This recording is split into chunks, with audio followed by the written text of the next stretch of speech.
রমজান পাওয়া এটা মানুষের জীবনের জন্য অনেক বড় একটা সৌভাগ্য।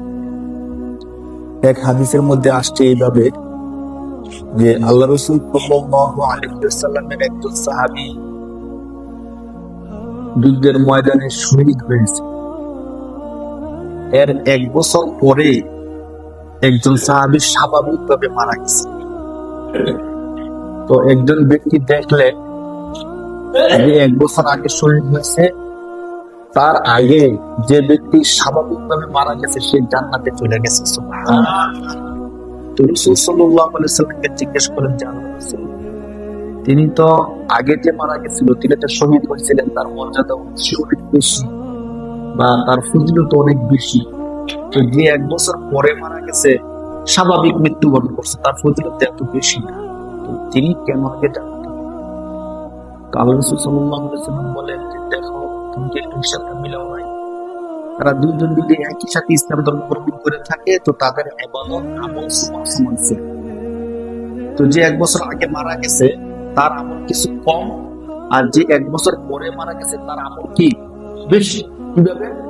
যে এক বছর পরে মারা গেছে সে একটা রমজান বেশি পাইছে, সে ঈদ বেশি পাইছে, সে 365 দিন 5 ওয়াক্ত নামাজ বেশি পাইছে। তো বেশি পাওয়ার কারণে তার ইবাদত কি বেশি হয়ে গেছে। আর একটা রমজান বেশি পেলে শুধু একটা রমজান বেশি না, একটা রমজানের মধ্যে আবার লাইলাতুল কদর আছে। এক কদরের মধ্যে ইবাদত করলে শুধু কয় রাত্রি? এক রাত্রি। এক কদরের রাত্রিতে ইবাদত করলে 84 বছর ইবাদত করার সব। সুবহানাল্লাহ। এই দৃষ্টিকোণ থেকে যে আগে মারা গেছে তার থেকে যে এক বছর পরে মারা গেছে তার ইবাদত অনেক গুণ বেশি। হাদিসের মধ্যে আসছে রাসূল সাল্লাল্লাহু আলাইহি ওয়াসাল্লাম বলেন এই জন্য এই ব্যক্তি আগে জান্নাতে চলে গেছে। সুবহানাল্লাহ। তো বিগত রমজানে যারা মৃত্যুবরণ করছেন তারা তো চলে গেছেন, আমাদেরকে আল্লাহ তাআলা যাদেরকে হায়াত দিচ্ছেন আবার আরেকটা রমজান পাওয়ার সুযোগ করে দিচ্ছেন, এটা আমাদের জন্য অনেক বড় প্লাস পয়েন্ট, ঠিক কিনা বলেন? অনেক বড় একটা সুযোগ। এই জন্য আমরা যারা প্রকৃত মুমিন তারা সত্যিকার অর্থ অপেক্ষা করতেছে রমজানের। কিসের অপেক্ষা করতেছে বলে? রমজান, যে মহামান্বিত মুবারক একটা মাস রমজান মাস আসবে, ওই মাসের মধ্যে আমরা আল্লাহ কি করব? ইবাদত করব। এমন একটা মাস যেই মাস সত্যিকার অর্থে মানুষের গুনাহ মুক্তির মাস। কি মুক্তির মাস ভাই?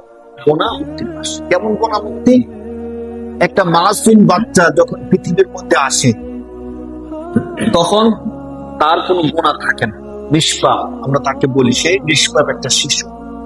কোন ব্যক্তি যদি প্রকৃত অর্থে রমজানের সমস্ত গুনাহগুলো ছেড়ে দেয়, অতীতে যত গুনাহ করতে সব গুনাহগুলো ছেড়ে দিয়ে অতীতের গুনাহ থেকে তওবা করে আল্লাহর ইবাদতগুলো সঠিকভাবে করে, একটা মাসুম বাচ্চা যেমন ঠিক রমজানে ওই ব্যক্তি যদি খাঁটি দিলে তওবা করতে পারে, ইবাদত করতে পারে, সেও ঠিক তেমন হয়ে যায়। সুবহানাল্লাহ।